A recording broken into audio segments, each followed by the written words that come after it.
Hello, everyone. Good morning. I'm Sarah Larose, Business Development Director at Invest Quebec. I'm here with three panelists who are shaping the AI world and having a strong impact on the Quebec AI ecosystem. We are here to talk about the strategies for success in a world-class AI ecosystem. Let's see how, if you're a researcher, an entrepreneur, or someone in business development, how you can benefit from this wonderful ecosystem. But first, I want to introduce you to our panelists. First, Valerie Pisano, who is the president and CEO of MILA, the Quebec Artificial Intelligence Institute, recognized globally for its significant contribution in AI. Founded by Professor Yoshua Benjo, MILA rallies researchers specializing in the field of deep learning, machine learning, machine translation, among others. Valerie has joined an emerging group of women leading tech companies, and she has over 10 years of experience in talent, leadership, diversity, and organizational dynamics. She was previously Chief Talent Officer at Cirque du Soleil, and she co-founded her own company, the Mobius Bias Project. We also have Marie-Paule Jeansonne, President and CEO of Forumia. The mission of Forumia, Quebec, is to use AI as a lever for the economic and social development of the province of Quebec. She previously worked on the adoption of research, science, and innovation policies within the Quebec government. And also, she was an engagement manager at McKinsey and a commercial litigation lawyer at Davies. Between 2016 and 2018, Marie-Paule took part in Quebec's first efforts to structure its rising AI ecosystem. And finally, final but not least, Wendy Gonzalez, the CEO of SAMA, the provider of accurate data for ambitious AI, used by leading technology companies such as Walmart, Getty, NVIDIA, and Google.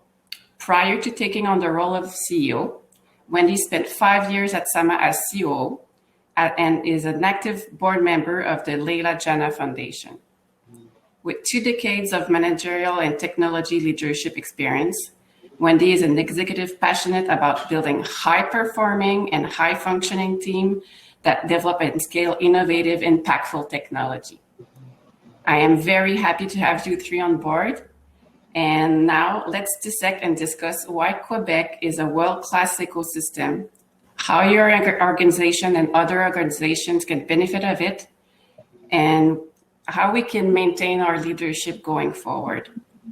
Also, I want to tell our audience, if there's time, we'll take questions at the end.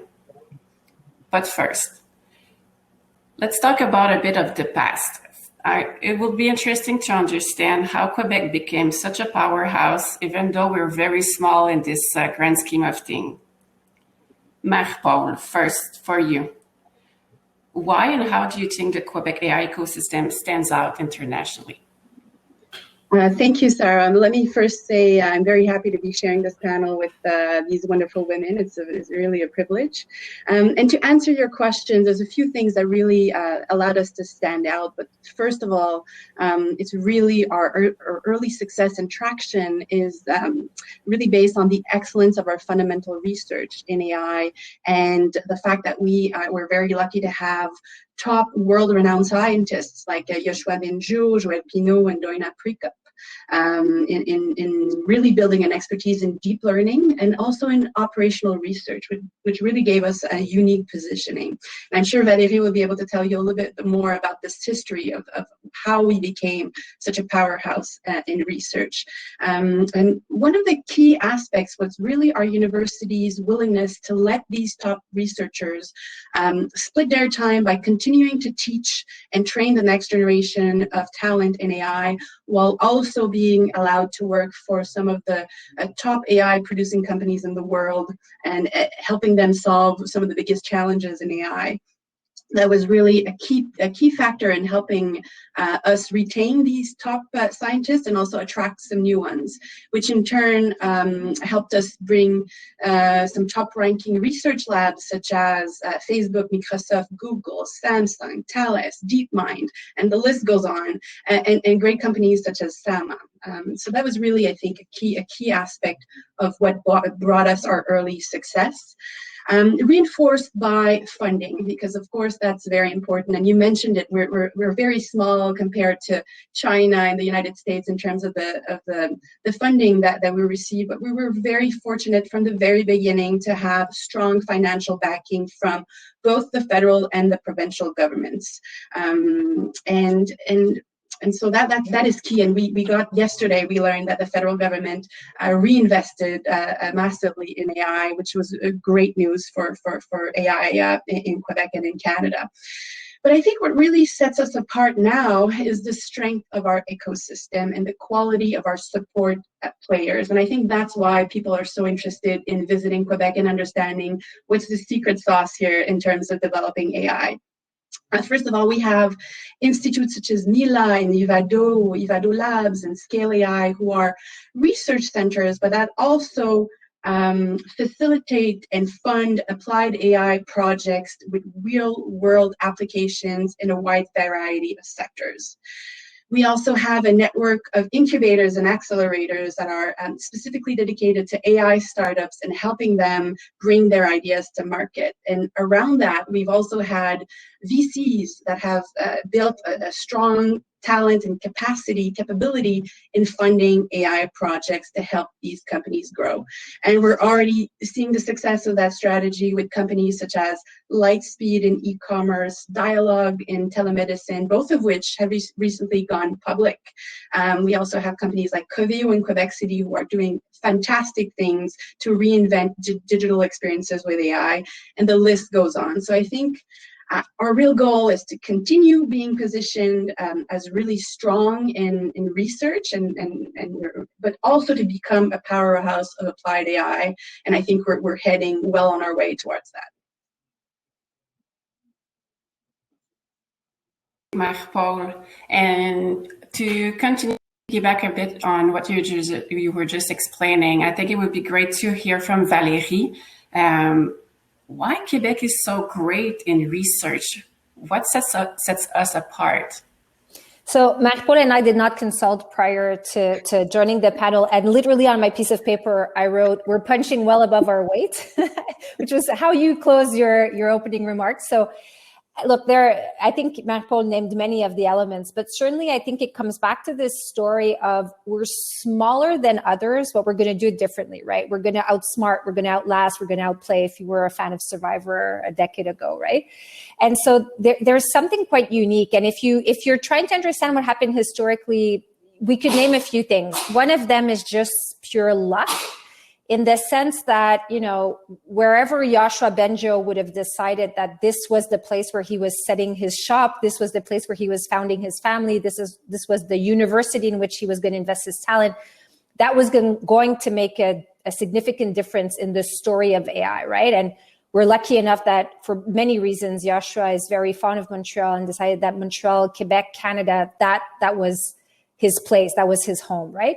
And we're naming Yoshua because he's one of the most famous, but as Marie-Paule mentioned, there are dozens of researchers who at one point had the opportunity to leave Montreal, Quebec, and Canada and go elsewhere, but decided that this was the community they wanted to be a part of.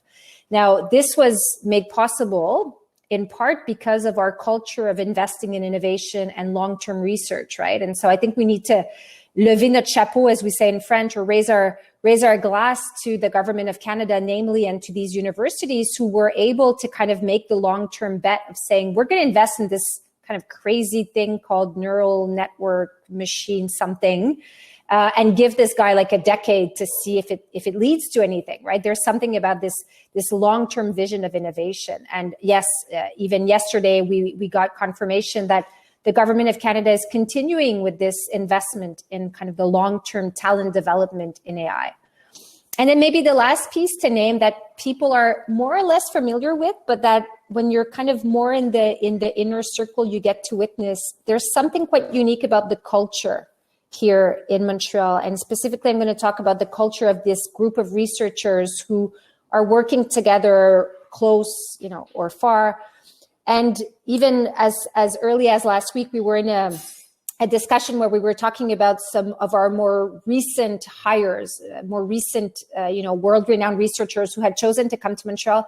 And this keeps coming back. It keeps coming back that they want to be a part of this group, this way of how we're thinking about AI that is not only about my personal success, but also about kind of collective benefits. And so there's something that is distinguishing what's happening here in Montreal that is really about how the human beings are choosing to interact with each other and what they're hoping this technology is going to create for us individually. Yes, maybe I'm a passionate researcher, but also for us more broadly, more collectively. Thank you so much, Valerie. And Wendy, your office is based, the headquarters is based out of the West Coast in the United States. Like Montreal is far from home. When you were evaluating to open a new office what factors made the difference when you choose Montreal? Yeah, that's a great question. And I love the previous commentary because I feel like that kind of tees up my answer here. So we raised our Series A, and we're looking to basically build an R&D center. And we evaluated several different companies. We're based here in San Francisco, and we had engineers in San Francisco. But as we were really evaluating where can we make our next big base of investment for R&D in particular, we landed on Montreal. And it was really across kind of three major reasons. One was talent. So the talent coming from, McGill, the, Waterloo, Concordia, the University of Toronto, became really, really clear. And we immediately set our sights on partnerships with some of these universities. The second primary reason, MILA, actually, that was a primary factor in making our decision. In fact, we launched we did this research almost 2 years ago. We launched our first office 18 months ago, and we just actually are building an office next to MILA because that is how much we believe in this area, in this space. Also, because of the last but not least, really the governmental support. I mean, it was extremely clear that the government was interested in actually building an entire ecosystem, not just within, sort of research, but in attracting companies.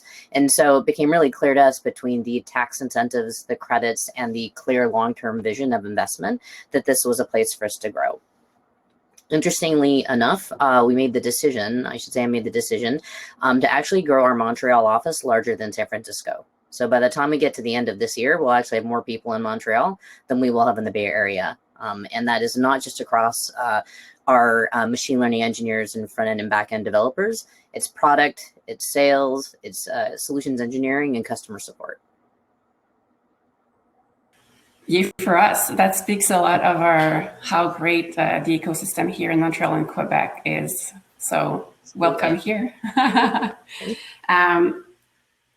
What I'm curious to better understand, and I hope our viewers as well, is how your organization, I know, Wendy, you touched upon it a bit, but how your organization take a full advantage of what the ecosystem has to offer here. And what you're currently working on. So I will be really curious to better understand, Marie-Paule, what is Forum IA, and why do you think it was important that we created the Forum IA for Quebec? So thank you, Sarah. Yes, we're a relatively new organization for a relatively young ecosystem. It's still, even though we have a deep-rooted history in research and AI, the ecosystem itself and its players are rather still very young. And a few years ago, there was a strategy that was developed to really understand how to make AI in Quebec be even stronger. And one of the things that was identified is the need to have a player to rally the ecosystem and coordinate its actions. And also, one of the things that is particular about AI in Quebec is that we've been very focused on Montreal, and there's a lot of exciting things that are happening in Montreal. But there are great things that are also happening outside of Montreal, in Quebec City, for example, and great things that must be done outside of Montreal if we want to make sure that AI can benefit the entire province. So really our goal is to rally all of these players around the objective of making sure that AI can have real economic and social benefits for the entire province. And how are we going to do that? Well, first, of course, we have to maintain our excellence in research. That's a no-brainer. We have to continue working hard to stay on the top in that aspect. But we also have to make sure that all of our economic sectors can benefit from the boost in productivity that AI can bring. Our competitors are going to be doing it, and if we don't do it, then our productivity will falter. And we're strong in AI, so we should be able to take advantage of that. And second, if we want to have a strong ecosystem, we also have to build a roster of local companies that produce AI and grow while remaining Quebec-based and owned. And that's an important challenge that we have to overcome. And finally, I think it's important not to forget the social aspect of it as well. AI can be used to tackle some of society's toughest challenges, such as climate change and improving our healthcare system and patient outcomes. So we have to make sure that we keep these things top of mind when we think about developing AI in Quebec. So the role that the forum will be playing is really to monitor best practices worldwide and act as a strategic thinking partner for governments when they think about adopting policies that affect or impact the sector, to make sure that we can really implement some of the best practices worldwide and remain best in class. Thank you so much. Valerie, I would be curious, you were mentioning earlier how the AI community is very very collaborative and working a lot together. How the COVID has affected it is that it did affected it, and I will be very curious to learn more about it. So part of the answer would be has not affected directly what we're doing at MILA, in part because of what I mentioned before. We're talking about a technology that is applicable to all sectors, is incredibly transversal, and we're talking about long-term transformation, right? So what we're seeing in some of the reports that are coming out is that actually companies haven't deprioritized AI, and investments haven't really slowed down either. What I can say that we've seen, though, and this is incredibly positive, is there's been an acceleration of appetite at the intersection between AI and health. And so there was a lot of interest from people who are doing research on the health side to better understand and leverage AI. And there was a lot of appetite from a group of researchers within AI to build the technologies that would bring the greatest benefits when we think about the health system, right?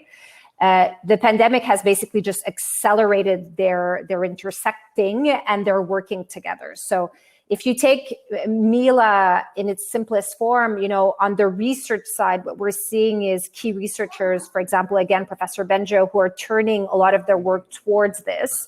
So for example, we have a group of people right now working on how AI can speed up the discovery of new medicines, right? So this pivot from kind of fundamental research to domain applied research, and in this case, really within health. And then on the other side of MILA, what we do, and we've mentioned this a few times, is we interact with different companies, we interact with startups. And so in the last few months, we've confirmed a number of collaborations with biotech companies, Roche, AstraZeneca, missing one, Novartis, I don't want to leave anyone out. But we've also worked with local startups like Dialogue, for example. So I think the terrain was already very ripe for AI and health bumping into each other and starting to work towards concrete applications. The pandemic has just put that really at the forefront of a lot of people's agenda. That's actually really great news. So it just kind of accelerate the collaboration and the how companies will implement AI in their organization. That's great to hear. And Wendy, a bit different question for you, but there's a lot of big players in the ecosystem here in Montreal where you establish your office. And I will be really curious, and I think it would be interesting for our viewers as well. How do you make sure that Sama stands out of all those big names? Well, it's funny. I actually had some notes in preparation for this panel, and we didn't coordinate it, but it sounds like we did. I was going to say that we punch above our weight class as it relates to hiring and talent. So that'll be the second time you hear that today. But we have a really unique value proposition. So we are a double bottom line business. We operate at the intersection of technology and social impact. I saw a comment here earlier around ethical AI. We actually are would really describe ourselves as the ethical AI supply chain. So while we are building a world-class platform with our researchers and engineers in Montreal and in the Bay Area, we also have a labeling operation in East Africa where we purposely hire in underserved communities, and we provide full-time living wages, employment, and benefits. And it's a kind of a key part of our product life cycle. And what's really interesting about that is that, working in this space, the way that I look at it, I know there's been long-term investment in AI here in Montreal, but, the way we sort of look at AI and this sort of incredibly disruptive technology is that we're sort of in the first inning of a very long ball game. I guess that's an American reference. So maybe the first pitch in a very long cricket match, or the very first minute in a very long football game. And so there is so much incredible adoption that is to be had out there, and being at the very early stages of what's going to be a world-changing and will continue to be a world-changing technology is exciting. But beyond that, it's the ability to transform lives while doing it. And that's something that is quite unique, and something that we, not only believe in deeply, but want to create both the view that business can be a force for social good, and that AI can be used not only for humanity, but to drive humanity. So much, Wendy, for this. And now that we better understand how Quebec became so successful in AI, and how every one of your organization is making sure to take advantage of it, or as for Marie-Paule, to make sure that to continue this momentum and to grow on this success, I would really like to better understand and to know where do you see the AI industry going forward, and will Quebec be able to continue to stand out? So Valerie, my question is for you. And where do you see the MILA, the research you're doing at MILA and AI going forward, and what would be the MILA's role in all of this? Yeah, I think part of the answer is more of the same with growth, and with more of this pivot towards domain application, right? So we just need to keep in mind that even though MILA rests on the shoulders of giants and decades of research, it actually was created as an independent non-for-profit only 3 years ago. So we're still in very early stages in an industry that is in its baby stages, if we reference back to the images that Wendy offered. So really, we have a privilege right now to have a bit of a pole position because of what we've created here. There's one of the questions that is around, like, what would be other ecosystems? I actually don't know how to answer that question, because we haven't seen something similar to what we've created here in Montreal. There are other references, of course, and namely in the US, the Bay Area, Boston, but there's something quite unique about kind of the recipe we've put together here. So I think part of the answer for us at MILA is not to take this for granted, and continue to do very, very well what we do best, and to make sure that, this foundation, this nucleus that we've created that gives energy to the rest of the ecosystem stays strong and stays nourished. So part of the answer for us is growth, is researchers, is making sure they have the ripe environment to do their work. Then part of where we see that this is going, it also references back to Wendy's comment, is an acceleration of adoption, right? So, people have been talking about AI for the last few years quite passionately. The first companies to jump in were the ones where kind of the leap was not too big, right? It kind of made sense with their business model, with the state of their data, with the fact they were maybe already technology companies. But now we're opening up to the question of like, okay, but how about everyone else? And so there's going to be more and more application, more and more adoption as we pivot forward, which brings us to kind of the third thing that is really emerging. It's been present already, but it's kind of accelerating, which is more of these macro questions are out, but how does AI serve us collectively for good, right? Part of this is how do we make sure incentives are in place for AI to also be applied to these larger challenges of society, for example, climate change. So what we call AI for humanity at MILA. So as the technology gets adopted by companies, great. How does it also get adopted by us as a collective, as a government, as a country, as a group to help us solve some of these bigger problems that we have?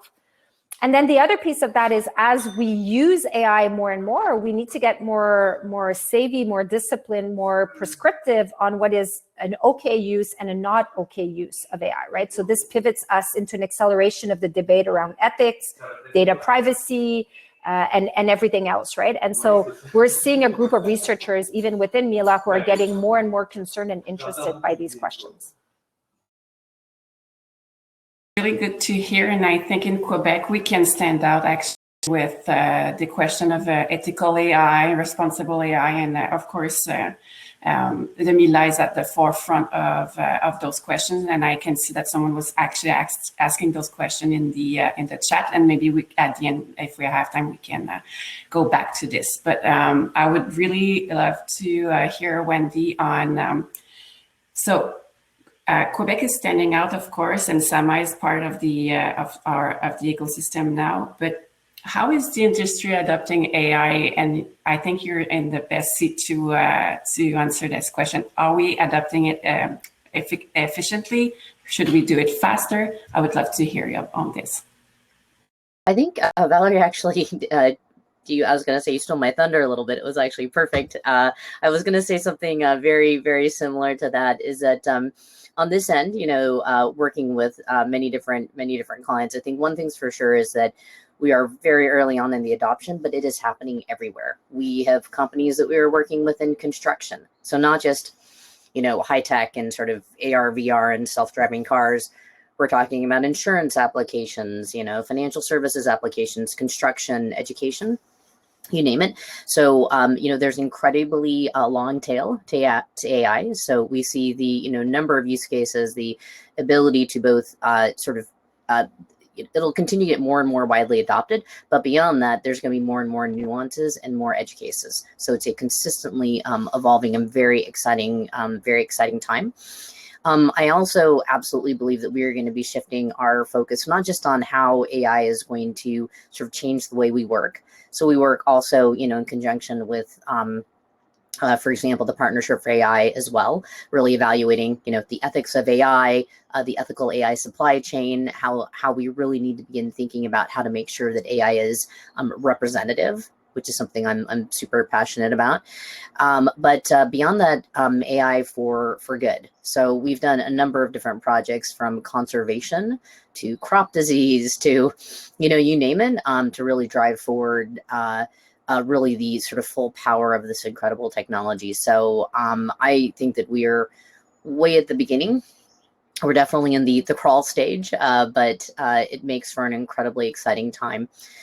The other thing that I'll just note is that what's really important, and this is something that's been incredibly, I think, impressive about the purpose in which Montreal and Quebec have really approached this challenge, is that we need to have diversity. Just sitting here on this panel, quite frankly, is quite an honor with such intelligent and high-powered women here. And that's really, really important, because AI is for all. Like, if we don't take that very purposeful approach of ensuring that we have a diverse ecosystem, that we have, not just sort of diversity in leadership positions, but diversity in engineering, diversity in researchers. One of our lead researchers, we try to find that diversity across, our entire team. And it's just something that I think is incredibly important. And I'm really pleased to see the push for that in particular here in Quebec. And I don't think that I can sort of overemphasize enough that we need to be cognizant of it, because in taking this purposeful action, that's really when you're going to affect, the landscape. So been, definitely very impressed so far. It's an honor to be with you as well on this panel.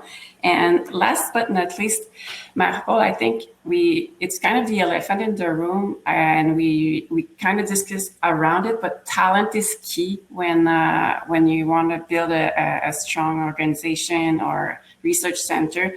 And we do have great talent here in Quebec, but there's a lot of competition, and without talent, we can't go far. So I would really love to hear from you. How do we train our talent, and how do we keep it here?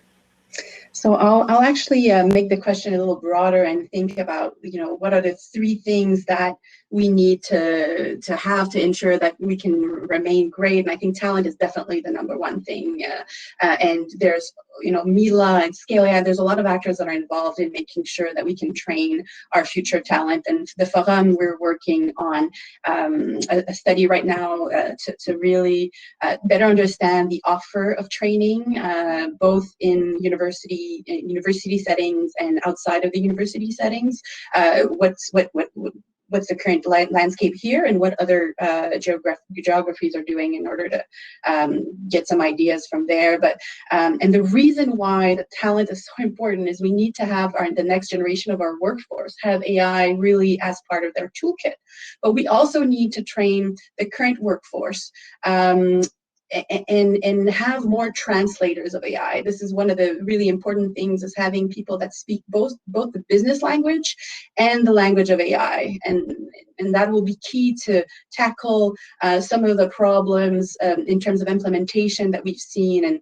And we say the gestion du changement. So how do you manage change within a company? That will be key. So we really need to up our game in that regard, and we're working towards achieving that. And the reason why I want to make my answer a little broader is I want to try to answer one of the questions that was in the chat regarding ethical AI. I think that's the second thing I would say is ethical AI is going to be key, because we need to convince the general public that AI can be done in a responsible and ethical manner, because they are a key player, and some of the advances that AI can generate in healthcare, for example, we really need to ensure that we can do this properly. And to answer the question specifically, yes, the funding helps us crystallize our standing. We have Obvia and an international center in Montreal, le Centre pour l'Excellence en IA de Montréal.